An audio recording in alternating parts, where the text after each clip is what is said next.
The ancient archives of Zephyria Prime hummed with soft blue light as Archivist Kethver moved between the floating data crystals. His 6 arms worked with practiced ease, pulling information from the vast collection of galactic history. Today, he searched for something different, something that most of his people considered nothing more than old stories told to frighten children. The holographic display flickered to life, showing images that were thousands of years old. Strange bipedal creatures with only 2 arms and 2 legs appeared in the light. Their skin came in different shades, their hair in various colors. The ancient texts called them humans, and they were supposed to come from a world called Earth. Kethver. Read the old words with growing interest. These creatures were described as having minds that could think in ways no other species could match. They built machines of war that could destroy entire fleets. They moved through space like hunters, patient and deadly. Most interesting of all, they could adapt to any situation and turn their enemies' strengths into weaknesses. The Velterran people, like most species in the galaxy, had long ago decided these stories were just myths. No species could be as clever or as dangerous as the legends claimed. The humans were simply tales created by ancient civilizations to explain things they could not understand. But Kethver had spent his entire life studying old records, and he noticed patterns that others missed. The human stories appeared in the histories of dozens of different species across the galaxy. They all described the same basic creature with the same impossible abilities. How could so many different civilizations create the exact same myth? Across the galaxy, the 3 great powers maintained their careful balance of fear and respect. The Velterran Confederacy controlled the Eastern Spiral Arm through their mastery of biological technology. Their ships were grown rather than built, living creatures that could heal damage and adapt to enemy weapons. The Velterrans themselves were connected through a kind of shared mind that let them coordinate their actions perfectly. In the galactic core, the Korthic Empire ruled through pure military might. Their massive industrial worlds produced endless streams of warships and weapons. The Korthics were large, strong creatures who believed that the strongest should lead and the weak should serve. Their fleets numbered in the thousands, and their weapons could crack planets. The Outer Rim belonged to the Ethereal Syndicate, beings of pure energy who had mastered the power of the mind. They could read thoughts, move objects without touching them, and even control the actions of other species.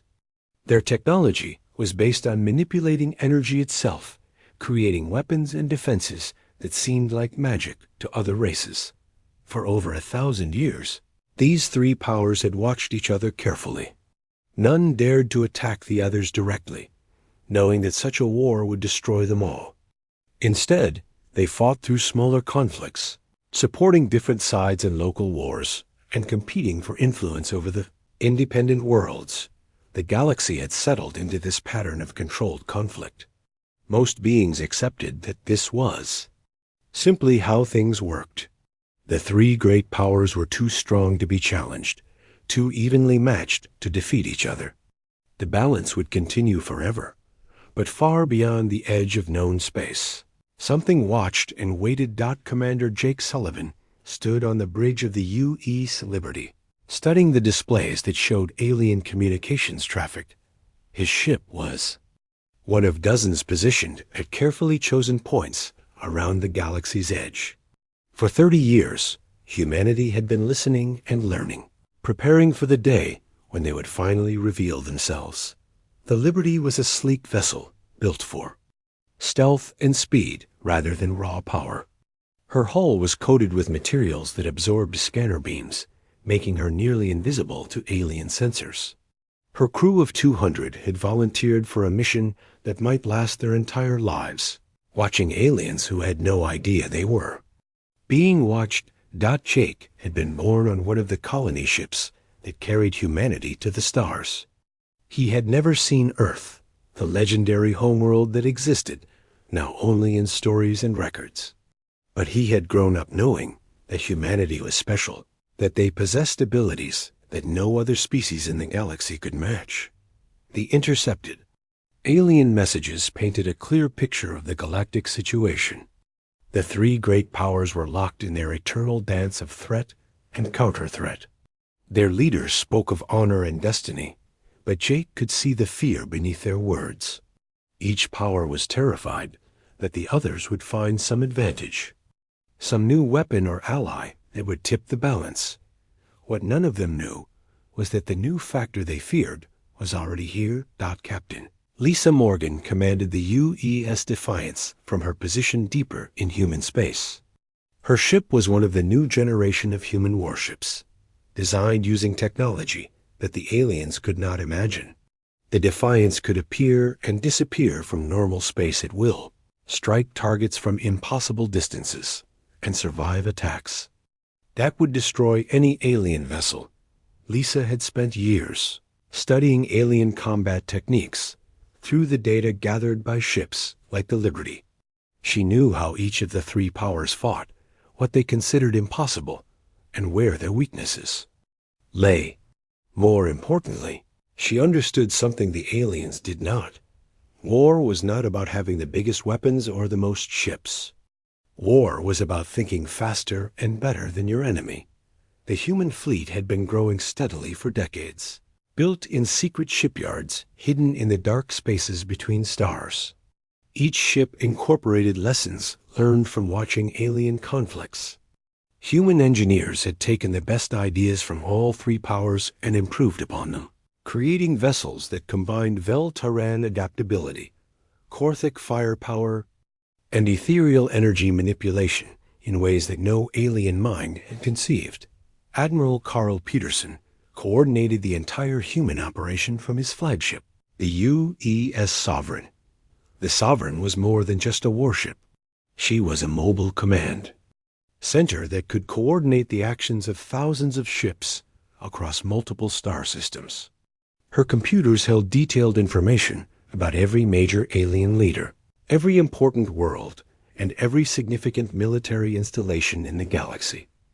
Carl had been planning this moment for most of his adult life. He knew that first contact with the aliens would determine the future of both humanity and the galaxy itself. If humans appeared weak or unprepared, the aliens would try to destroy or enslave them. If humans revealed too much of their true power too quickly, the aliens might panic and unite against them. The plan was elegant in its simplicity. Humanity would enter galactic politics as apparent newcomers, revealing their abilities gradually as the situation demanded. The aliens would underestimate them at first, giving humans time to establish themselves before the true scope of human superiority became clear. Dr. Elena Rodriguez worked in the xenobiology labs aboard the U's Horizon, studying every scrap of information about alien physiology and psychology. She had discovered fascinating patterns in the alien myths about humans. Each species described humans differently, but they all focused on the same core traits: adaptability, intelligence, and an almost supernatural ability to survive and overcome impossible odds. What struck Elena as most interesting was that the aliens feared these mythical humans not because they were cruel or evil, but because they were unpredictable. The aliens lived in a galaxy where everyone knew their place, where the strong ruled the weak according to understood patterns. The idea of a species that could change the rules themselves was terrifying. As Elena studied the data, she began to understand why the aliens had created these myths. Deep in their genetic memory, all three species retained some echo of their first encounters with humanity, millions of years ago, when humans had first ventured into space. Those early meetings have left such a profound impression that they became part of alien culture itself. Now, after eons of separation, humanity was ready to return to the galaxy. The question was whether the aliens would recognize their old legends when they finally came face to face with their reality. Long-range sensors across all three alien civilizations began detecting unusual energy readings from the galactic edge. The signatures were unlike anything in their databases, powerful enough to suggest massive ships that structured in ways that made no sense according to known physics. In command centers across 1,000 worlds, alien officers stared at their displays and wondered what was coming. Admiral Carl Peterson gave the order that would change galactic history forever.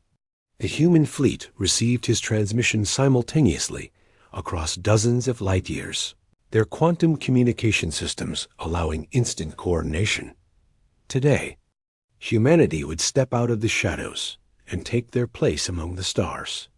The first ships appeared at Nexus Point, the great trading station that served as neutral ground between the three alien powers. The station was a massive structure, built over centuries through the combined efforts of all three civilizations. It floated in empty space, far from any star, maintained by careful treaties that kept it independent of any single power. Station Commander Taishka was monitoring routine traffic when her sensors detected something impossible. Ships were materializing from hyperspace using energy patterns that matched nothing in her databases. The vessels themselves looked crude and primitive compared to the elegant bioships of her people, or the sleek energy constructs of the ethereals. They were made of simple metal, with angular designs that seemed almost barbaric. But the energy readings told a different story. These primitive-looking ships generated power levels that exceeded anything Taisika had ever seen. Their weapons systems, while unrecognizable, showed output capabilities that could threaten capital ships. Most disturbing of all, her sensors could not penetrate their hulls to determine crew size or internal layout. Taishka immediately sent emergency communications to all three alien delegations on the station. Within minutes, the diplomatic quarters were buzzing with activity as representatives from the Velteron Confederacy, Korthic Empire, and Ethereal Syndicate tried to understand what was happening. Captain Lisa Morgan led the first human delegation aboard. Nexus Point. She walked with the confident stride of someone who had trained for this moment her entire career. Her uniform was simple and practical, without the elaborate decorations the alien leaders seemed to favor. Behind her came Commander Ryan Brooks and Lieutenant Amy Carter, each chosen for their expertise in alien psychology and diplomacy. The aliens who greeted them tried to hide their shock, but Lisa could read their body language easily. Decades of studying alien behavior had prepared her for this moment. She knew that the Korthics would see her delegation as either potential allies or threats to be eliminated. The Ethereals would try to read human minds and find them frustratingly opaque. The Velterans would analyze human biology and discover that the legends were true. Ambassador Zekthol of the Korthic Empire was the first to speak. His massive frame towered over the humans, and his voice carried the authority of someone accustomed to being obeyed without question. He demanded to know where the humans came from, how many ships they had, and what they wanted in his territory. Lisa smiled politely and explained that humanity came from beyond the galactic edge, that they had been watching and learning for many years, and that they sought peaceful contact with all civilized species. Her words were carefully chosen to reveal nothing while appearing completely honest. Ethereal Syndicate Envoy Whisper Mind attempted to probe the human minds directly, the energy being reached out with psychic tendrils, expecting to find the usual chaos of individual thoughts that characterized most species. Instead, the probe encountered something like a wall of solid steel. Human minds were not just shielded.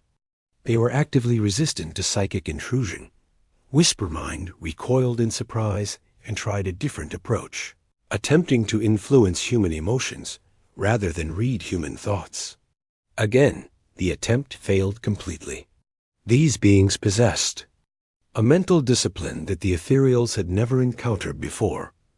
Velterran speaker Biohaz took a more scientific approach, using biological scanners to analyze human physiology. What the scanners revealed sent shock waves through the Confederacy delegation. These beings matched the ancient descriptions perfectly.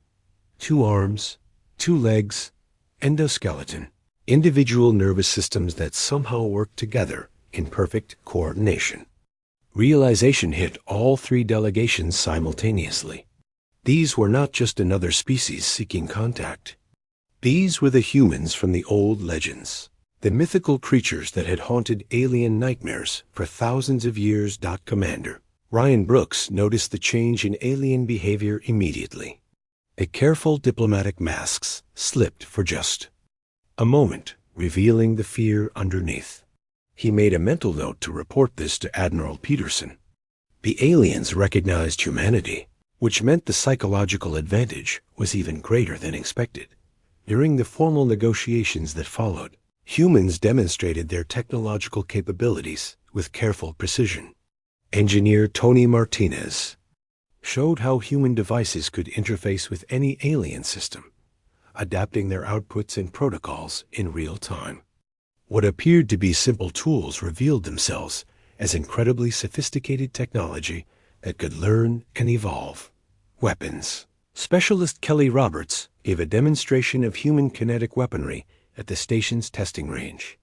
The aliens watched in stunned silence as human weapons delivered precisely controlled destruction using nothing but accelerated matter. No energy beams, no exotic particles, just simple projectiles moving at incredible velocities with perfect accuracy. What disturbed the aliens most was not the power of human weapons, but their efficiency. Every shot hit exactly where intended, with no wasted energy or unnecessary destruction.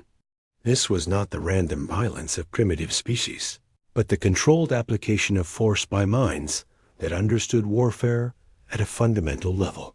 Lieutenant Amy Carter engaged the alien diplomats in discussions about galactic history and culture. Her questions seemed innocent, but they revealed the depth of human knowledge about alien civilizations. Humans knew details about alien societies that should have been impossible for outsiders to discover. The aliens began to realize that these newcomers had been studying them for far longer than anyone had suspected. Every major conflict, every political development, every technological advancement had been observed and analyzed by human minds that remained hidden beyond the edge of known space. As the initial contact session continued, each alien delegation sent urgent messages to their home governments. The reports all carried the same basic message. The humans were real, they were here, and they were far more advanced than their simple appearance suggested. The Korthic military command began calculating how many ships would be needed to eliminate this potential threat before it could grow stronger. The ethereal syndicate started developing new psychic techniques to penetrate human mental defenses. The Vel-Terran Confederacy initiated biological warfare protocols designed to counter species with human characteristics. But Admiral Peterson had anticipated these responses. Human intelligence networks, established over decades of careful infiltration, detected the alien preparations almost immediately.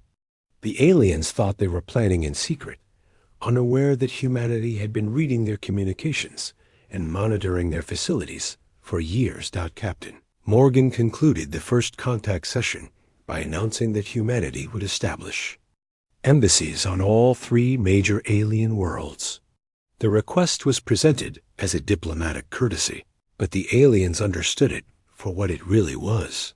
Humanity was claiming the right to maintain permanent presence in the heart of alien space.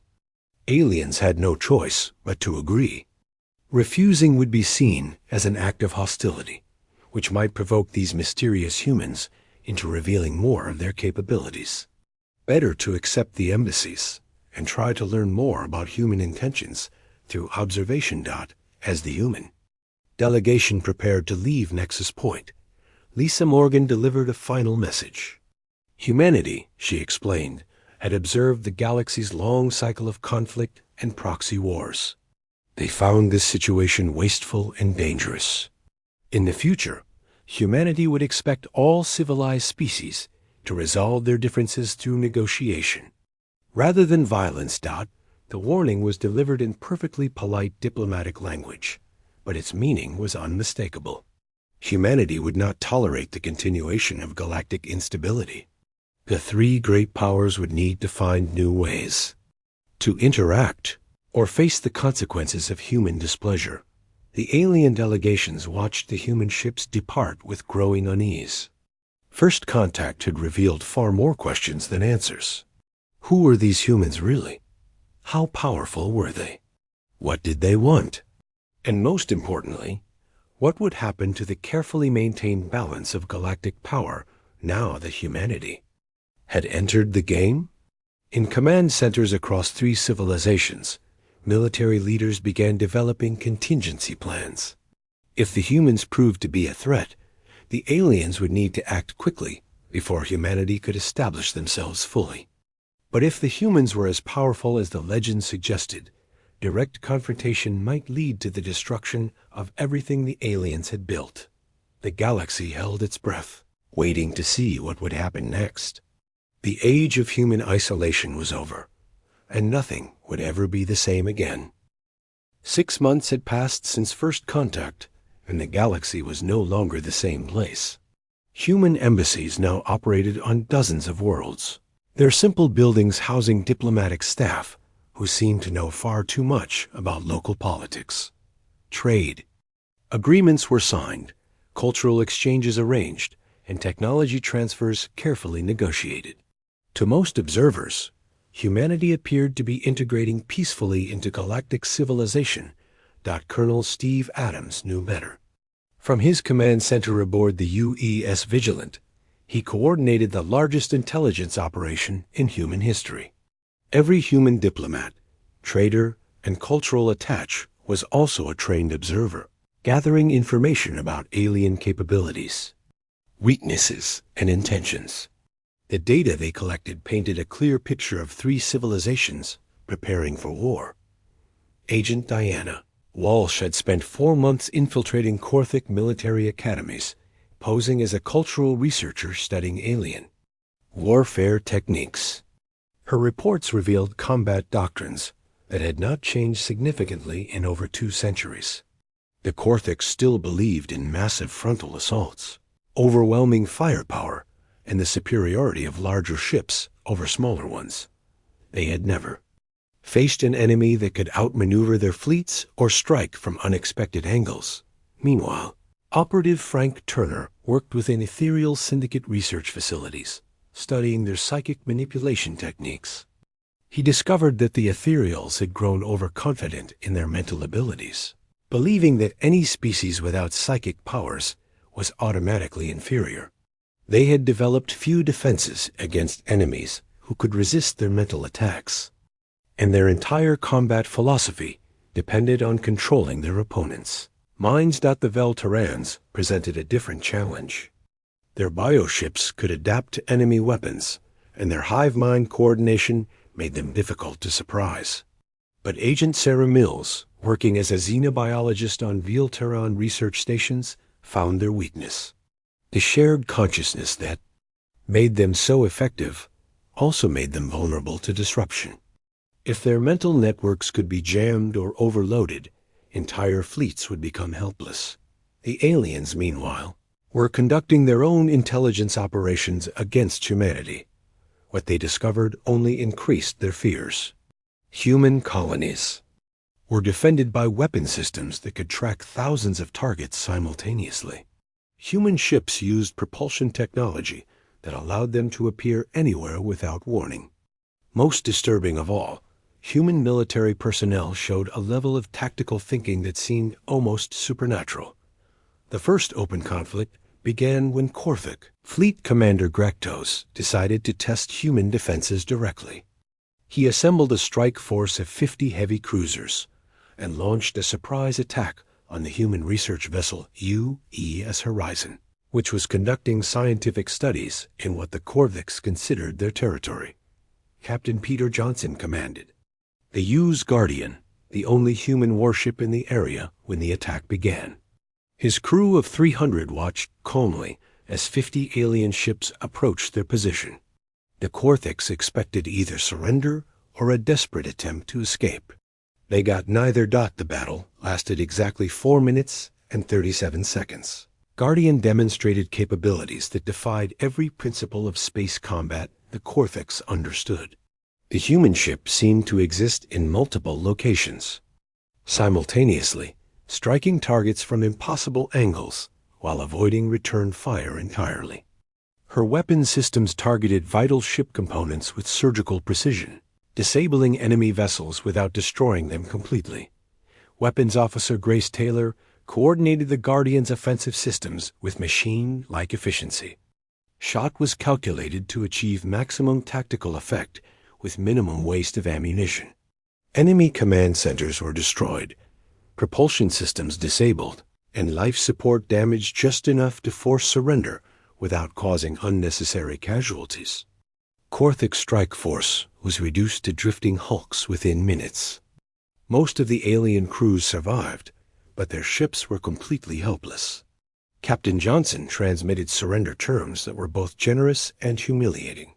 The Korthix could retrieve their personnel in damaged vessels, but they would also broadcast a complete tactical analysis of the engagement to all military forces in the galaxy. The recording of the battle spread through alien communication networks like wildfire. Military leaders across 3 civilizations watched in horror, as their most basic assumptions about space warfare were proven completely wrong. Human ships moved with impossible speed and precision. Their weapons struck with devastating accuracy, and their tactics showed a level of sophistication that reduced alien strategies to primitive fumbling. The ethereal syndicate responded to this demonstration by attempting large-scale psychic manipulation of human diplomatic personnel. Supreme Mind Echovoid personally led the effort, bringing together the most powerful psychic entities in syndicate space for a coordinated mental assault on the human embassy on Ethereal Prime. Ambassador Rachel Thompson felt the attack begin during a routine diplomatic reception. The sensation was like standing in a hurricane of hostile thoughts, as dozens of alien minds tried to overwhelm her consciousness. A lesser species would have been reduced to mindless puppets within seconds. Instead, Ambassador Thompson smiled politely and continued her conversation with the ethereal trade representative as if nothing was happening. Her aide, Kevin Wright, even made a few jokes about the local weather, while psychic energies powerful enough to control entire planetary populations crashed harmlessly against human mental defenses. The real surprise came when the humans began to push back. Rachel Thompson had trained for years in advanced mental discipline techniques developed specifically to counter psychic attacks. Not only could she resist ethereal manipulation, she could reflect their own psychic energies back at them with compound interest. Supreme Mind Echovoid felt the reflected assault like a physical blow. The human minds were not just shielded, they were weaponized. Every attempt at psychic penetration was turned back with force that grew stronger with each attempt. Within minutes, half the ethereal psychics involved in the attack were unconscious, and the others were fleeing in terror. The demonstration sent shockwaves through ethereal society. For the first time in their history, they had encountered minds that were not just resistant to psychic control, but actively dangerous to psychic entities. The implications were staggering.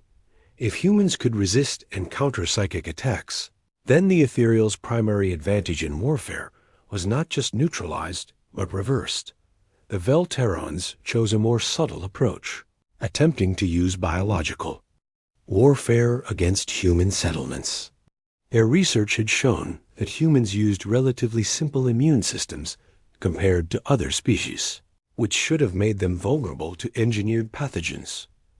A carefully designed virus was released at human trading posts throughout Velterran space. The pathogen was designed to be highly contagious, but slow-acting, spreading through human populations before symptoms appeared.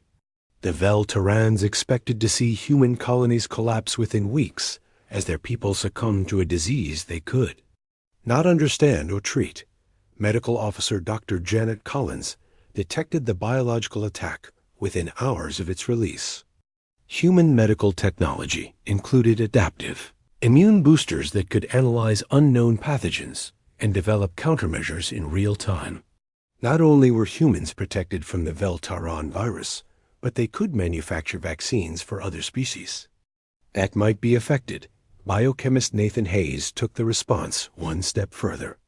He developed an improved version of the countermeasure that actually enhanced immune function in both humans and aliens. When human medical teams began distributing free treatments to alien civilians who had been accidentally exposed to their own government's biological weapon, the political impact was devastating. Veltaran civilians watched their government try to poison humans, only to see humans respond by healing both their own people and innocent aliens who might have been harmed. A moral contrast was so stark that it triggered widespread protests against the Confederacy. Leadership. Each failed alien attack revealed more of humanity's true capabilities to galactic observers. The humans were not just militarily superior. They were strategically, technologically, and morally superior to the established powers. They fought with precision rather than brutality, responded to attacks with measured force rather than rage, and showed concern for civilian welfare that shamed alien governments.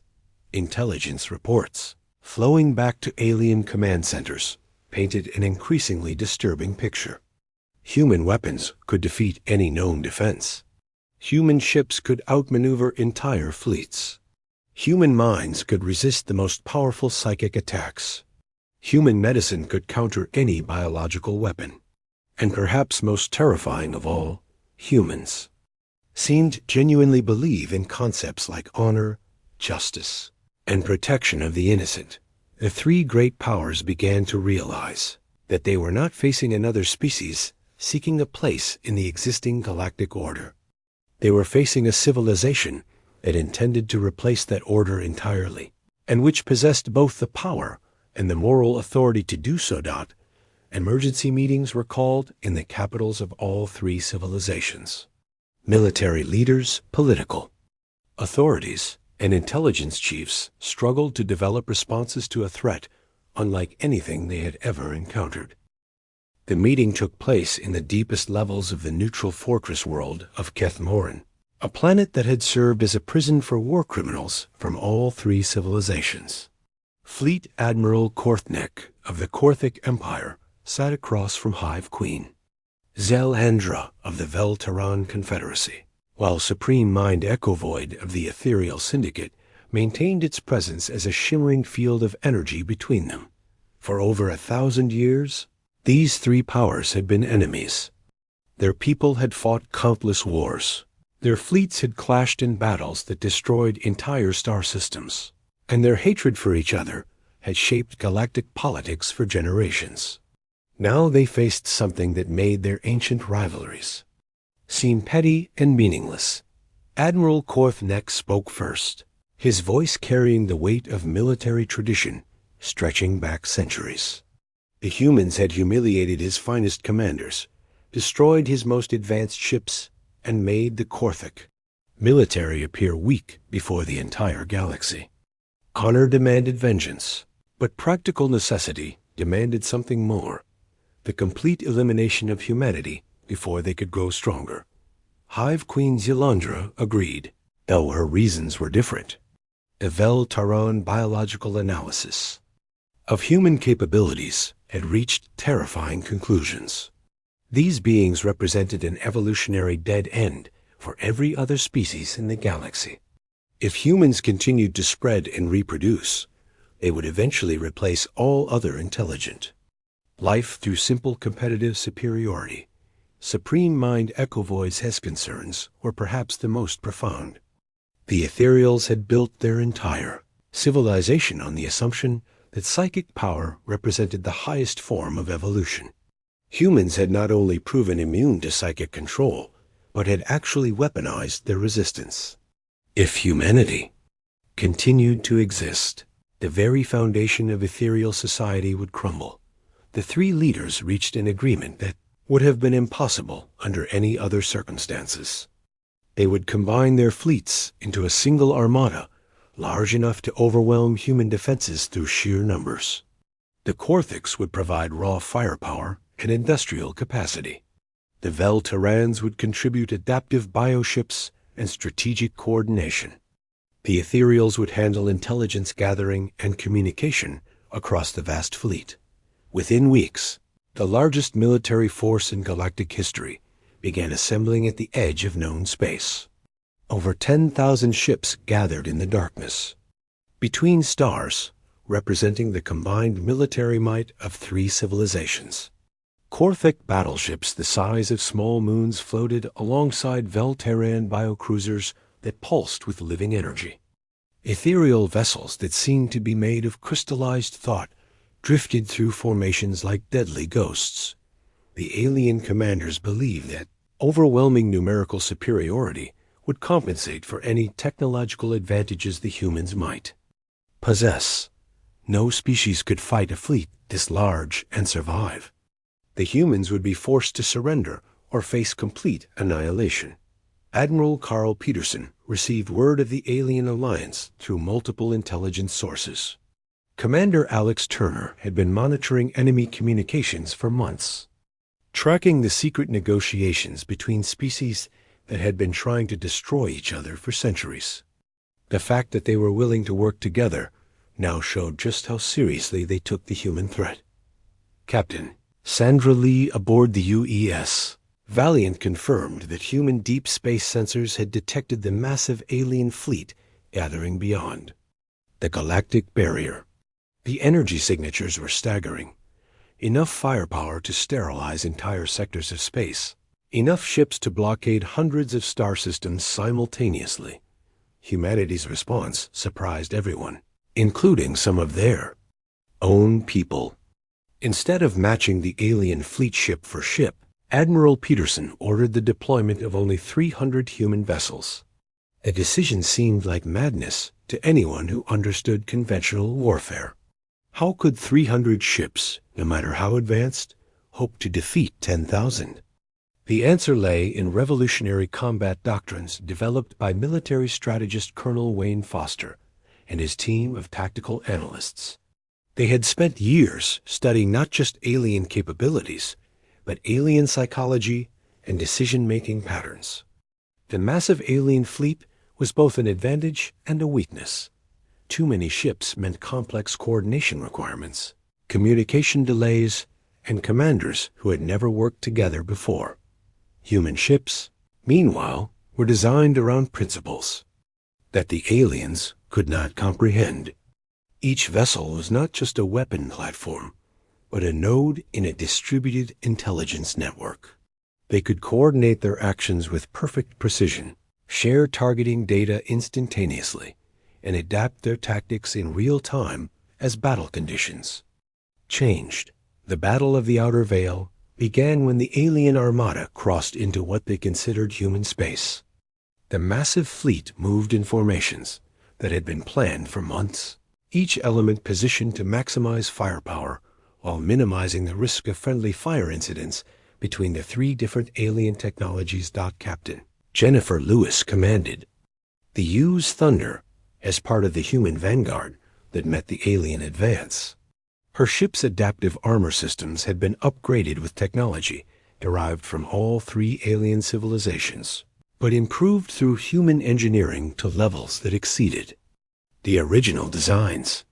When Korthic heavy weapons struck her hull, the armor absorbed and redistributed the energy. When ethereal force beams tried to tear her ship apart, the hull actually grew stronger under the assault. Tactical Officer Danny Clark coordinated strike groups that seemed to appear from nowhere, hit precisely selected targets, and vanish before the aliens could respond. The human ships used quantum tunneling drives that allowed them to move through normal space in ways that violated every law of physics the aliens understood. One moment a human vessel would be light years away. The next it would be firing point blank into the bridge of an alien flagship. The aliens discovered that their numerical advantage meant nothing when they could not predict where their enemies would be, or what they would do next. Human commanders used tactics that seemed to come from some alien form of logic. They would ignore apparently valuable targets to strike at ships that seemed insignificant, only to watch entire alien formations collapse as their command and control. Networks failed. The first day of battle saw the destruction of over 1,000 alien ships with minimal human losses. The Korthiks tried to respond with massive bombardments that could have destroyed planets, but the human ships simply were not there when the weapons arrived.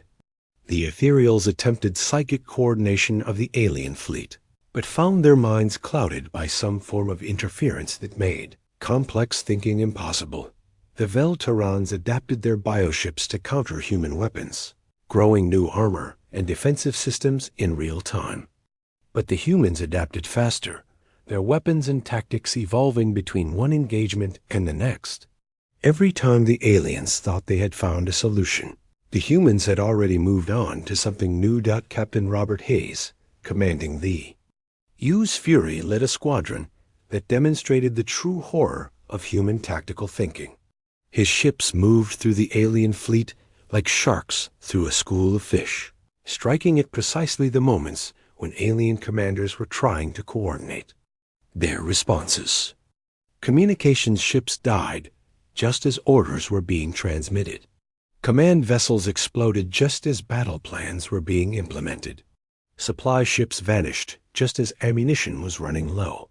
The second day brought desperate attempts by alien commanders to salvage something from the disaster. Admiral Korthnek personally led a massive assault by his heaviest battleships, trusting in raw firepower to overwhelm human defenses. The attack was met by Commander Gary Phillips and the UES Devastator, a human ship that demonstrated weapons technology beyond alien comprehension. The Devastator's main guns fired projectiles that existed in multiple dimensions simultaneously, striking targets that thought they were protected by shields or armor. Each shot passed through alien defenses as if they were not there, and materialized inside enemy hulls to cause precisely calculated damage. Korthic battleships that had never been seriously threatened in centuries of warfare were reduced to scrap metal in seconds. Hive Queen Zelandra tried a different approach, using Vel-Terran bioships to form a living barrier that could absorb and redirect human attacks. This strategy might have worked against conventional weapons, but Captain Linda Foster and her squadron carried devices that turned the aliens' biological advantages against them. Human weapons infected alien bioships with engineered viruses. That caused them to dissolve their own hulls from the inside out. The most devastating moment came when Supreme Mind Ecovoid attempted to use the combined psychic power of every ethereal in the fleet to simply destroy human minds through brute force mental assault. The attack was met by Lieutenant Colonel Mike Roberts aboard the UES Mindbreaker, a vessel specifically designed to counter psychic threats. The Mindbreaker carried experimental technology that amplified and focused human mental resistance into a directed weapon. When the ethereal assault struck human minds, it was not absorbed or deflected, but reflected back with multiplicative force. The psychic feedback destroyed hundreds of ethereal vessels instantly and left their crews catatonic or dead. The aftermath of the Battle of the Outer Veil brought chaos to three civilizations that had known only strength and certainty for millennia. On Korthic industrial worlds, massive factories that had produced warships for centuries stood silent, as their workers struggled to understand how their mighty empire could have been defeated so completely. Vel-Terran bioships refused to accept combat orders, their living crews traumatized by witnessing the slaughter of their kind. In ethereal space, psychic entities that had considered themselves the pinnacle of evolution huddled in dark corners, their minds shattered by contact with human mental defenses. Admiral Carl Peterson established the human hegemony from his command center aboard the UES Sovereign, now permanently stationed above the former Korthic capital world. The transition from alien rule to human oversight began immediately, guided by principles that emphasized efficiency and stability over revenge or conquest. The humans had not fought this war to enslave other species, but to bring order to a galaxy that had wasted its potential on endless conflict. Captain Martha Davis took command of the integration process in former Cortex space. Her fleet of administrative vessels arrived at major industrial worlds within days of the surrender, bringing human oversight teams trained in alien psychology and government systems. The Cortex had expected harsh treatment from their conquerors, but instead found humans who seemed genuinely interested in improving their society. The integration process revealed just how dysfunctional the old alien systems had been. Corthic. Society was built around constant preparation for war, with enormous resources devoted to weapons production, while basic civilian needs were often ignored. Human administrators like Martha Davis began redirecting industrial capacity toward infrastructure, education, and quality of life improvements that most Corthics had never imagined possible. Commander Ben Rodriguez managed the transition in Vel-Terran space, where the situation was more complex due to the biological nature of their technology. Vel-Terran bioships were not just vessels, but living creatures that had been traumatized by the battle. Human xenobiologists worked with Vel-Terran scientists to develop therapy techniques that could heal the psychological damage to these living machines. The most surprising development came when entire Vel-Terran colonies began requesting direct human protection. The hive mind system that had given the Confederacy its strength had also made it brittle. When the central authority collapsed, many local communities found themselves unable to function independently. Human administrators stepped in to provide guidance while local leaders learned to make decisions without constant input from higher authorities. Administrator Helen Parker established new governmental structures that respected alien cultures, while maintaining human oversight. The old system of competing civilizations was replaced with a federal arrangement that allowed local autonomy, while preventing the kind of large-scale conflicts that had plagued the galaxy for centuries. Alien species could maintain their traditional ways of life as long as they did not threaten their neighbors or violate basic standards of civilized behavior. The transition was remarkably smooth in most areas, but not all aliens accepted the new order willingly. Resistance movements formed in the outer territories, led by former military officers and political leaders who could not accept the reality of human superiority. These groups posed a significant challenge to galactic stability, requiring careful handling to prevent them from inspiring wider rebellions. Captain Joe Morgan commanded the UES Striker, one of several ships assigned to hunt down alien insurgents who attempted to restart the old conflicts. His crew specialized in counterinsurgency operations, using intelligence gathering and precision strikes to eliminate resistance leaders while minimizing civilian casualties. The work was dangerous and often thankless, but essential for maintaining the peace that humanity had fought to establish. Intelligence. Officer Lucy Adams coordinated the effort to monitor and neutralize alien resistance networks. Her analysis revealed that most insurgent groups were motivated not by genuine grievance against human rule, but by the inability of former leaders to accept their reduced status. The resistance movements lacked popular support among civilian populations who were already seeing improvements in their quality of life under human administration.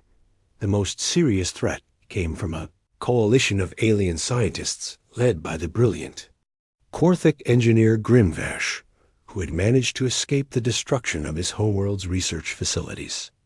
Intelligence reports indicated that his team had been studying captured human technology, attempting to develop weapons that could threaten human ships and restore some measure of alien military capability. Strike Team Alpha received orders to infiltrate the secret research facility where Grimvash was conducting his experiments.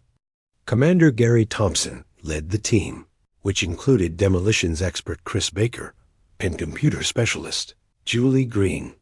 Their mission was to capture or destroy the alien research before it could be used against human forces or civilian populations.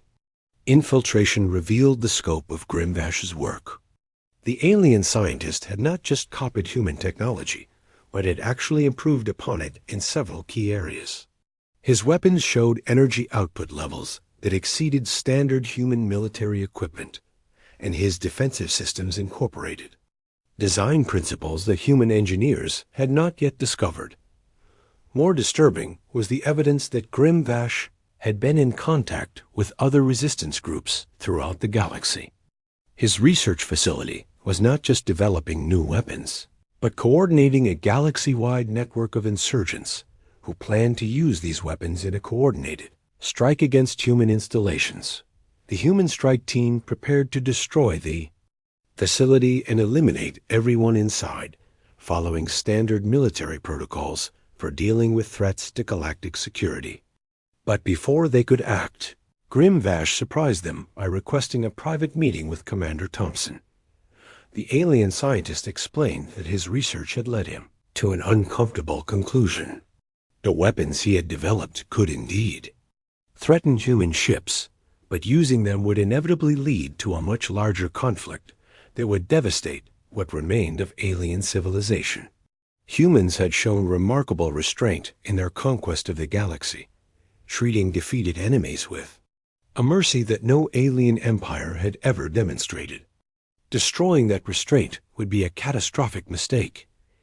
Grimvash made an unprecedented decision. He surrendered his research to the humans voluntarily, along with detailed information about the resistance networks he had been coordinating. His explanation was simple. His people needed leaders who could protect them from the chaos that would result from renewed warfare, and only humans had demonstrated both the power and the wisdom necessary for that task. The surrender of Grimvash marked the end of organized resistance to human rule. With their most brilliant scientists working for the humans rather than against them, the remaining insurgent groups quickly collapsed. The galaxy finally accepted that the age of alien dominance was over, and that humanity represented the future of galactic civilization. 5 years after the Battle of the Outer Veil, the transformation was complete. Human exploration ships like the UES Pathfinder under Captain Roy Green ventured beyond the galaxy to seek new worlds and new civilizations. The old boundaries between alien territories had been replaced with administrative regions that promoted cooperation rather than competition. Admiral Peterson often reflected on humanity's journey from hidden observers to galactic rulers. The aliens had been correct in their ancient myths about human capabilities, but they had misunderstood human intentions. Humans were indeed exceptional warriors and leaders, but their greatest strength lay not in their ability to destroy, but in their capacity to build something better from the ruins of the old order. Schools throughout the galaxy now taught integrated curricula that combined human and alien knowledge.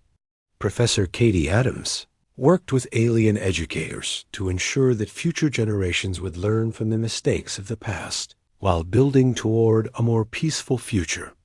Children of all species learned human history alongside their own, understanding how the arrival of humanity had ended an age of pointless conflict. The most significant change was psychological rather than political. For the first time in recorded history, the galaxy was unified under a single authority that commanded both respect and genuine loyalty from its subjects. Humans had achieved what centuries of alien conquest had failed to accomplish. They had created a civilization that citizens wanted to preserve rather than escape. Trade flowed freely between worlds that had been enemies for millennia. Scientific research proceeded without the constraints of military secrecy. Art and culture flourished as creative minds were freed from the constant threat of war. The galaxy had become not just more peaceful, but more prosperous and more creative than anyone had thought possible. In the final analysis, the human conquest had given the galaxy something it had never possessed: hope for the future. The old cycle of rise and fall, conquest and rebellion, had been broken by a species that understood that true strength came from building rather than destroying, from protecting rather than exploiting, from leading rather than ruling.